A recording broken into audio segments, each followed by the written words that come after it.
Bonjour à tous, c'est Roméo Cournal et vous êtes sur hors-format.com, le site qui libère les esprits et qui élève les consciences des femmes et des hommes, fiers d'être riches, épanouis et heureux.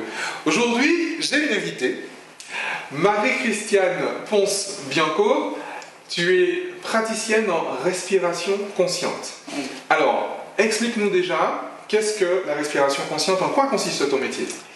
Mon métier consiste à gérer, à accompagner mes clients à gérer leurs pensées, puisque les pensées sont créatrices.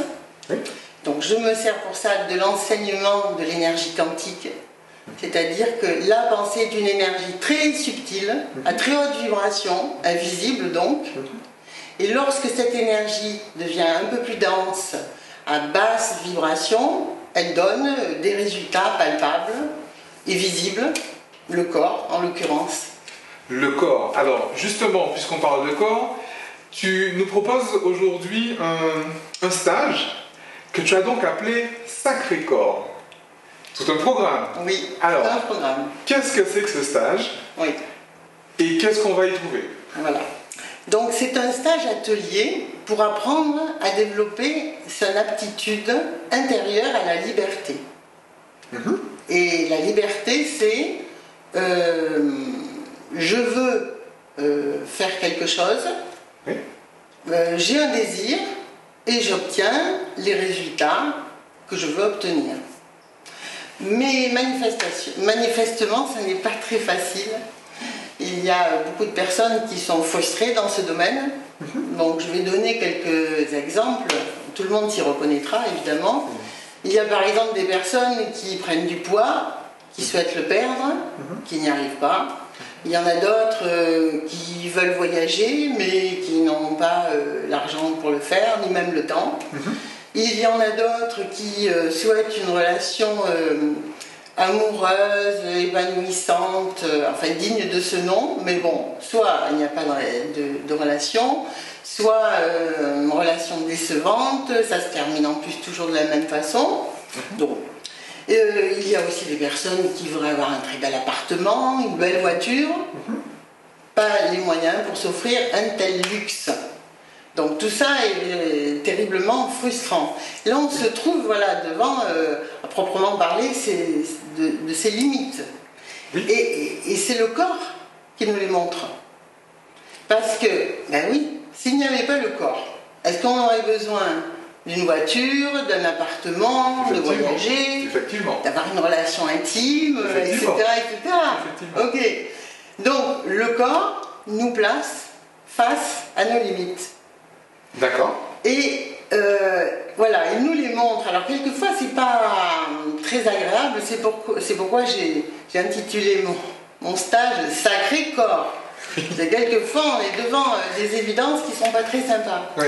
Mais en même temps, lorsqu'on veut bien les regarder, ces limites, lorsqu'on veut bien écouter le message, on devient apte à les dépasser, à aller plus loin, à évoluer.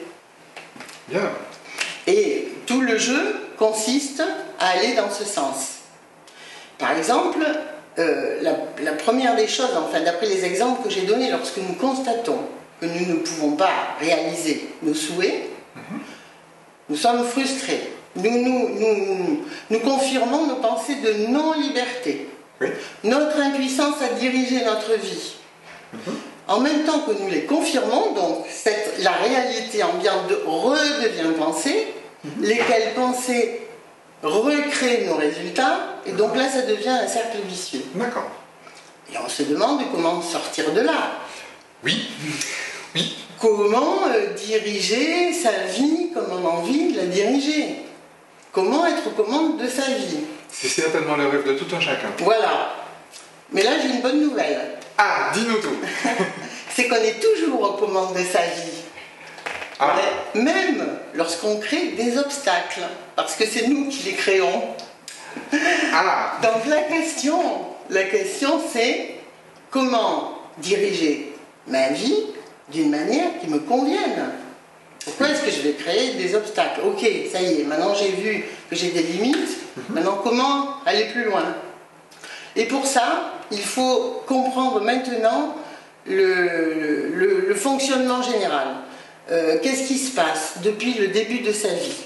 L'être humain, en venant au monde, dès sa petite enfance, est inséré dans un milieu naturel, on va dire, donc le peuple, la race, d'abord le peuple, la famille, le sexe. Il se soumet aux enseignements de l'Église, de l'État, etc. Donc en fait, son comportement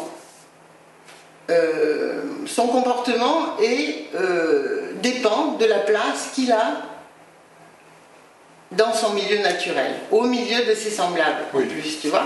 Donc, alors, il perçoit donc ce milieu naturel d'une certaine façon. Il se fait des pensées, d'après ses perceptions. Il les interprète. De ces interprétations, il se passe une réaction, un certain comportement, et ce comportement crée des résultats. Et ces résultats, de résultat en résultat, lui démontrent que oui, il a bien raison, c'est bien la perception du départ qui est juste. Et là, on est dans ce fameux cercle vicieux, et entre ce monde-là, tel qu'on se l'imagine, l'interprétation, le comportement, les résultats, et voilà.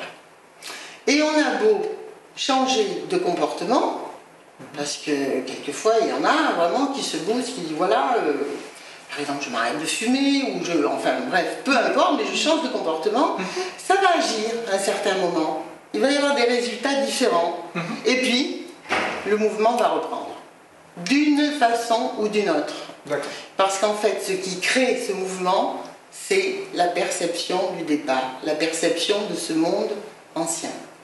Alors, rassure-nous, on peut en sortir, et c'est précisément ce que tu vas nous aider à faire pendant ce stage. Voilà, ce que je vais vous accompagner à faire, parce que tout le monde est absolument capable de le faire.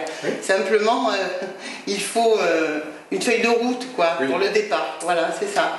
Donc, en effet, et ce qu'il faut, comme je viens de le démontrer, c'est changer les perceptions de départ. Faire que cet ancien monde, celui de son enfance, ne soit plus agissant au point de créer tous nos résultats. On va en créer d'autres.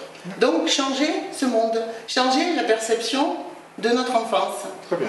Mais il est évidemment pas question de partir dans une utopie, de s'inventer une enfance imaginaire, hein, pas du tout. Il est simplement question de changer de regard, d'avoir une autre perception sur son enfance. Une autre interprétation. Une autre interprétation. Donc, voilà, absolument. Donc déjà le regard différent amène à une autre interprétation. Et de fait, comme on l'a vu, à un autre comportement, à d'autres résultats, qui aussi confirment que la nouvelle interprétation est super. Parce qu'en fait, maintenant, je me retrouve, moi, avec moi-même, avec mes convictions, et avec les résultats qui en résultent. Donc ça, c'est vraiment très efficace. Mon accompagnement, même dans les stages, consiste à cibler très particulièrement et très individuellement le mouvement de chacun et à l'accompagner vers une juste réhabilitation. Mais ça se fait. Très bien. La question qui se pose toujours, c'est que, bien que l'être humain soit profondément attiré par la liberté, il revient toujours. Il est profondément également attiré, comme aspiré par ses perceptions, la connaissance, la reconnaissance de ce qu'il a vécu dans son passé. Donc attiré vers son ancien monde, vers le monde de son enfance. Oui. Il y a des personnes qui me disent, mais moi je ne comprends pas, je vis d'une manière complètement différente que mes parents, c'est diamétralement opposé. Et en effet, il y a des personnes qui sont dans une réaction telle au milieu de leur enfance qui font exactement le contraire. Hein. Oui. Sauf que ça amène toujours les mêmes résultats. Oui. Pourquoi? Parce que le modèle de base est toujours le même. Oui. Qu'on l'imite exactement ou qu'on s'en serve pour le contrarier, c'est le même modèle. C'est le même modèle, effectivement. Donc voilà, l'idée c'est vraiment percevoir autrement. Et voilà, mon accompagnement consiste à à amener cette autre perception, pardon, qui est vraiment très fine, très juste, et qui ouvre à des émotions magnifiques. Parce que là, voilà, un autre monde s'ouvre en fait, hein, oui. C'est ça la réalité. Et donc une nouvelle vie. Voilà. Et à ce moment-là, l'être humain se retrouve sur son chemin de liberté, à construire, à créer sa vie avec ses mobiles propres, avec ses convictions propres. Et supposons que dans cette transformation, ils s'aperçoivent que finalement, ce qui se passait dans son enfance, ou ce que lui ont enseigné ses parents, c'était pas si mal. Libre à lui, c'est le cas de le dire, libre à lui de réadopter ces principes-là. Oui. Mais à ce moment-là, il les adopte en toute conscience et en toute liberté. Et ça, c'est différent. Absolument. Absolument. Et c'est pour ça que j'aime bien ce jeu de mots. On passe de sacré corps à corps sacré. Oui. Parce que ce que nous montre notre corps, la matière qui nous entoure, enfin nos résultats, hein, pour le résumer, ça devient, comment dire, l'expression de l'unité que l'on a créée soi-même entre l'esprit, nos pensées, et la matière, entre l'esprit et le corps. Et cette unité-là, elle est vraiment source de bien-être et d'estime de soi. Oui. Estime de soi, on le ressent, hein, vraiment, l'unité, elle est ressentie, mais aussi, elle est palpable. Parce qu'en effet, quand dans sa vie, on a des résultats satisfaisants, et en plus, en effet, on est conscient que nous les avons créés, quand même, hein, ça va mieux là. Ça aide, vraiment ça aide. Marie-Christiane, merci. Marie-Christiane Ponce-Bianco, chez vous, près de chez vous bientôt, en consultation et dans toutes les régions de France, puisqu'effectivement elle peut se déplacer. Bientôt donc en stage, vous avez les informations juste en dessus de la vidéo. Et je peux vraiment témoigner, vu que je pratique encore la respiration consciente, des résultats concrets, pratiques, précis et rapides dans vos vies. Marie-Christiane, encore merci. Et à vous tous, bientôt d'ici notre prochaine communication, vivez fort et de mieux en mieux. Ciao!